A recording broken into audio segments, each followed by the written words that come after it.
गछमूले बही देले देखिया नहीं है कि लोक करे आस आस तले बजा देखो किसी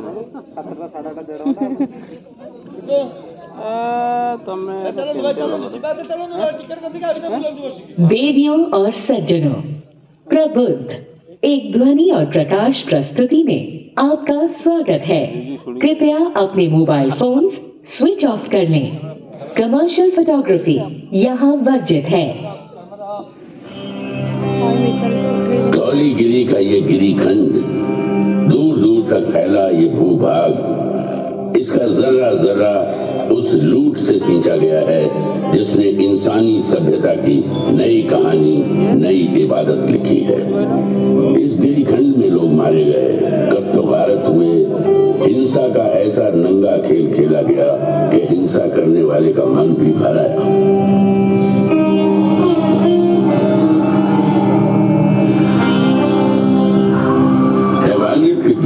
इंसानियत फिर से पैर दबाने लगी।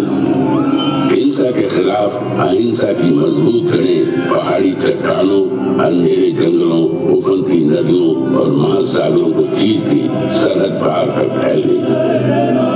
और इसी धरती से इंसानियत का नया स्वर इस गिरिखंड से टकरा समस्त विश्व में गूंज उठा।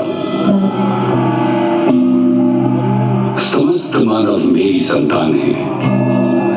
मैं अपनी संतानों के लिए क्या चाहता हूं? मैं चाहता हूं उनका भला, उनकी खुशियां, इस संसार में भी और इसके बाद वाले संसार में भी। समस्त मानव जाति के लिए यही कामना है। तुम शायद ये समझ नहीं सकते कि मेरी ये कामना किस हद तक है, और यदि तुम में से कुछ इसे समझ भी जाए तो भी तुम इस कामना की शिद्दत को पूरी तरह नहीं समझ सकते। मैं अहिंसा के उसी नाद का प्रतीक हूं जिसने इस ब्रह्मांड को एक सूत्र में बांध रखा है, जिसका होना इंसानियत का होना है। यही भाईचारे की सच्ची परिभाषा भी है। सम्राट अशोक की ऐतिहासिक कहानी प्रारंभ होती है उनके दादा चंद्रगुप्त मौर्य से। ईसा की चौथी शताब्दी का अंत एक बटी हुई राजनीतिक स्थिति की शुरुआत का समय था। देश, जन, विश, ग्राम, कुल और राज्यों में बटे हुए थे। अलग अलग प्रदेश, अलग अलग शासक, अलग अलग शासन व्यवस्था, अलग अलग कायदे कानून। समय आया ईसा पूर्व 321 का 25 साल का नौजवान चंद्रगुप्त मौर्य। हालांकि राजा नंद के मुकाबले उसकी फौजी ताकत कम थी, लेकिन कौटिल्य जैसे गुरु की कूटनीतिक चालें नंद की फौज पर भारी पड़ी।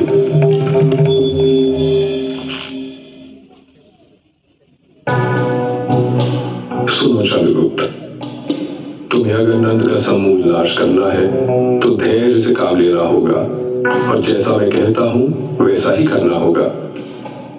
भूखे को अगर थाली की गर्म खिचड़ी खानी हो तो बीच में कभी हाथ नहीं डालना चाहिए। इससे हाथ तो जलता ही है, मुंह भी जलेगा और पेट में छाले पड़ जाएंगे। इसलिए चंद्रगुप्त, खिचड़ी को किनारे से खाते हुए बीच की ओर बढ़ो। इस तरह बिना खुद को आहत किए तुम आखिरी दाने तक को खा सकते हो। ठीक उसी प्रकार तुम्हें नंद के राज्य पर विजय प्राप्त करनी है।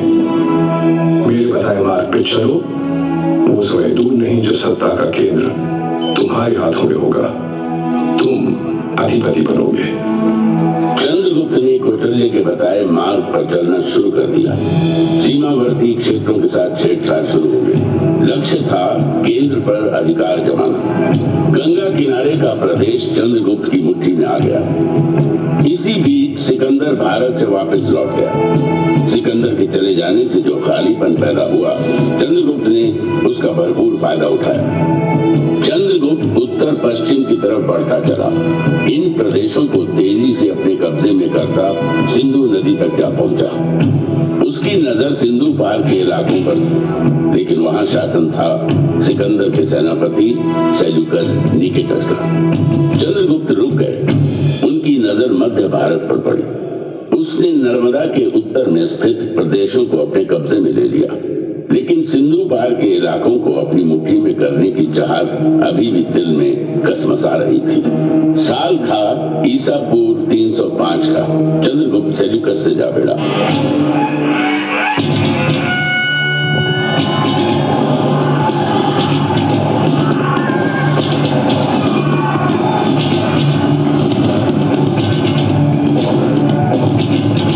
लंबी चली लड़ाई में जीत चंद्रगुप्त के नाम हुई और उसने सेल्यूकस को हरा सिंधु के बड़े भूभाग पर कब्जा जमा लिया। बंगाल से लेकर हिंदू कुश और हिमालय से लेकर नर्मदा तक के प्रदेश चंद्रगुप्त की छत्र छाया में आ गए। एक नए युग, नई व्यवस्था ने बीज से पौधे का रूप ले लिया। राज्य साम्राज्य में बदल गए और जन्म हुआ दुर्जय मौर्य साम्राज्य का। ऐसा कहते हैं कि अपने जीवन के अंतिम काल में चंद्रगुप्त मौर्य जैन सन्यासी बन गए। अपना साम्राज्य अपने पुत्र बिंदुसार को सौंप जैन मुनियों के साथ दक्षिण की ओर चले गए तथा जैन रीति के अनुसार अनाहार द्वारा अपने जीवन का त्याग कर दिया। चंद्रगुप्त के बाद बिंदुसार ने विशाल मौर्य साम्राज्य की बागडोर अपने हाथों में ले ली। चंद्रगुप्त के साम्राज्य विस्तार का सपना बिंदुसार का सपना बना। उसने दक्षिण पर आक्रमण कर मौर्य साम्राज्य का विस्तार सुदूर दक्षिण में मैसूर तक कर दिया। उसने बंगाल की खाड़ी और अरब सागर के बीच के समस्त प्रदेशों को जीतकर मौर्य साम्राज्य के अधीन कर लिया। भारत के विशाल भूभाग पर मौर्य के रथ की विजय पताका लहराते दौड़ने लगी। लगभग सारा उपमहाद्वीप मौर्यों के कब्जे में आ गया। सिर्फ एक क्षेत्र था जो अब भी उनकी पहुंच से बाहर था। वो था पूर्वी तट कलिंग। कलिंग आजाद अविजित था।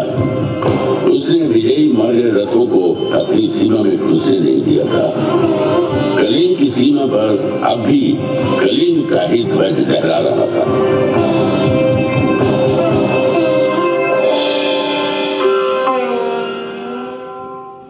बिंदुसार की कई पत्नियों में से एक थी धर्मा। उसी के गर्भ से जन्म दिया बालक अशोक ने। अशोक के जन्म और उसके पराक्रम की भविष्यवाणी महात्मा बुद्ध ने पहले ही कर दी थी। एक ऐसा राजा इस धरती पर जन्म लेगा जो पराक्रमी होगा, धर्म ध्वजा को थामेगा और धर्म के विचार को सागर पार तक ले जाएगा। भविष्य अशोक की राह देख रहा था। अपने कई भाइयों में छोटा अशोक मेधावी था। गुरुओं की बताई बातों को फौरन समझ लेता। शस्त्र चलाने का खेल उसे खूब भाता था। दुश्मन के वार से किस तरह बचना है, शत्रु को कैसे अपनी तलवार के नोक के नीचे लाना है, ये कला उसने बचपन में ही सीख ली थी। शस्त्र कला के अभ्यास में वो अक्सर अपने बड़े भाई सुसीम को परास्त कर देता था।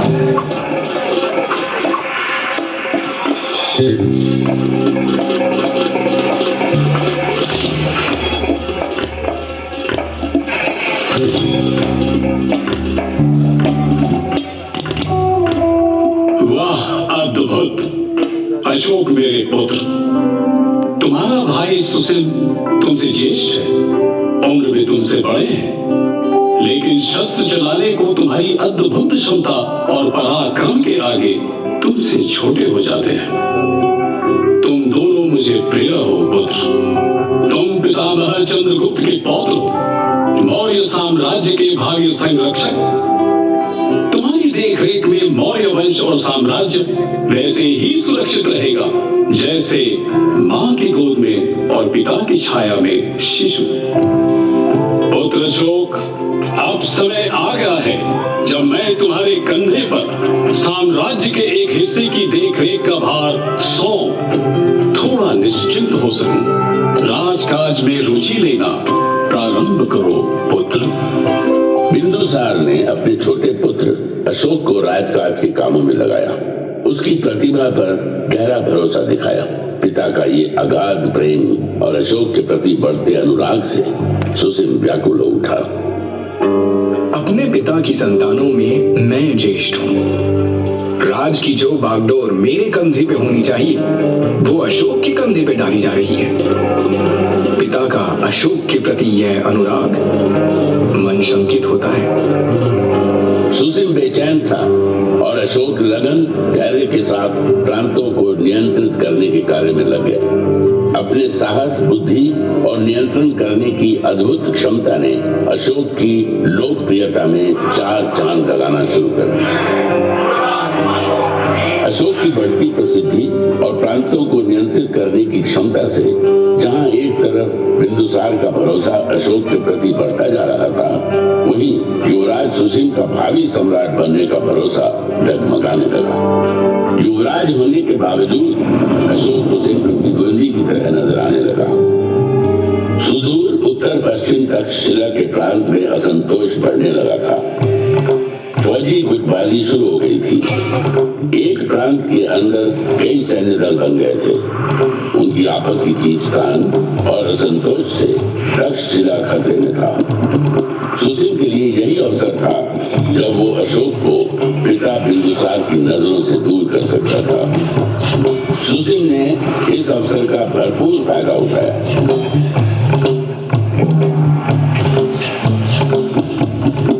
तक्षशिला में बढ़ती अशांति और असंतोष ने मौर्य साम्राज्य को संकट में डाल दिया है। तक्षशिला की रियासतें आपस में शत्रुता पाली हुई है। रियासतों के सैन्य दल आपस में लड़ रहे हैं। यदि इसे शीघ्र रोका नहीं गया तो वह दिन दूर नहीं जब तक्षशिला मौर्य साम्राज्य के खिलाफ विद्रोह कर देगा। पितामह चंद्रगुप्त के साम्राज्य की रक्षा करनी है तो तक्षशिला के विद्रोह को शांत करना ही होगा।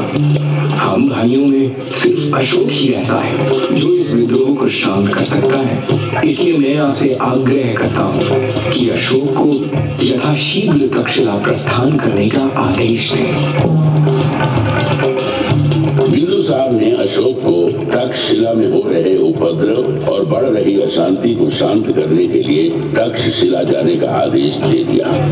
अशोक अपने बड़े भाई सुसीम की योजना से अनजान अपने दल बल के साथ तक्षशिला की ओर बढ़ चला। अशोक ने पाटलिपुत्र से तक्षशिला, आज के सिंध प्रदेश तक की लंबी यात्रा तय की। अशोक की व्यवहार कुशलता, उसकी बहादुरी और राज चलाने की उसकी नीति से तक्षशिलावासी पहले से ही परिचित थे। अशोक के तक्षशिला आगमन को वहां के लोगों ने बड़े उत्साह और खुले हृदय से लिया।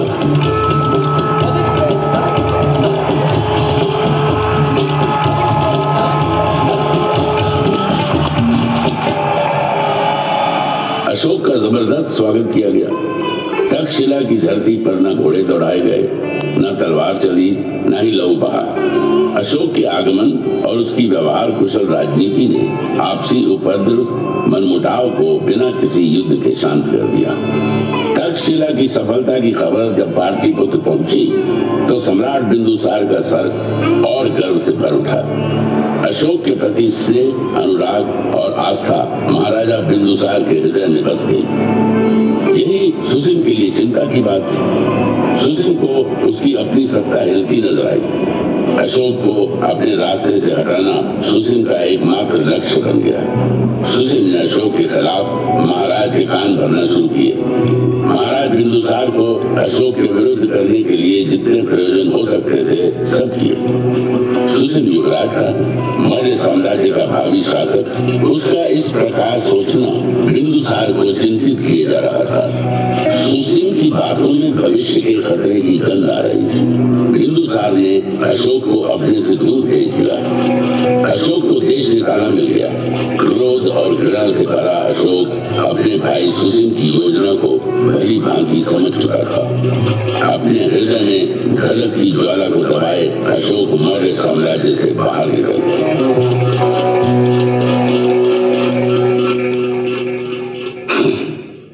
मौर्य साम्राज्य के महाराज जो मेरे पिताजी हैं, उनका संदेश आया है। पिता मुझे वापस लौट आने को कहते हैं। मौर्य साम्राज्य के प्रांत उज्जैन में भयंकर विद्रोह से छिड़ाए। मेरे अपने ही भाई ने मेरे खिलाफ पिताजी के कान भरे, मेरे खिलाफ किया। यही पिताजी जो निमंत्रण देकर मुझे बुला रहे हैं, उन्होंने देश निकाला का आदेश सुनाते एक पल की भी देर नहीं की। ये कैसा संबंध है? क्या ये निमंत्रण सिर्फ इसलिए है कि मेरे भाइयों में विद्रोह को कुचलने का साहस नहीं? फिर तो युवराज सुसिम को कोई अधिकार नहीं कि वो मौर्य साम्राज्य की प्रजा पर राज करे। जो राजा अपनी प्रजा की भावनाओं, उनकी आवश्यकताओं को न समझता हो, उसे राज करने का अधिकार ही नहीं। एक बार फिर मेरा हृदय क्रोध और ग्लानि से भर आया है। मैं जाऊंगा, उज्जैन अवश्य जाऊंगा। मौर्य साम्राज्य को मेरी जरूरत है।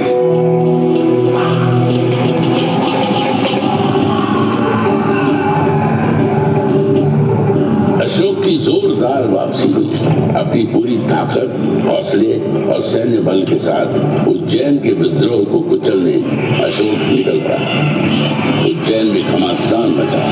अशोक ने अपनी पूरी शक्ति लगा दी। विद्रोह को पूरी तरह रौंद दिया गया। विद्रोही मारे गए। मौर्य साम्राज्य की हिलती नींव और गहरे धंसती चली गई।